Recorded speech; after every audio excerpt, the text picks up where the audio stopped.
तर मुंबईतील यशवंतराव चव्हाण सेंटरमध्ये महाविकास आघाडीच्या नेत्यांची बैठक झाली। या बैठकीला ठाकरे पक्षाचे विधान परिषद निवडणुकीचे उमेदवार मिलिंद नार्वेकर हे देखील उपस्थित होते।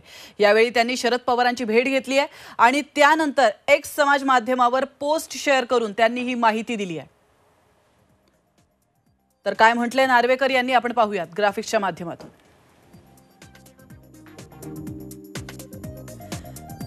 माझा विधान परिषदेसाठीचा अर्ज भरल्यानंतर आज प्रथमच राष्ट्रवादी काँग्रेस पक्षाचे अध्यक्ष शरदचंद्र पवार त्याचप्रमाणे महाविकास आघाडीच्या इतर ज्येष्ठ नेत्यांची सदिच्छा भेट घेऊन आशीर्वाद घेतले,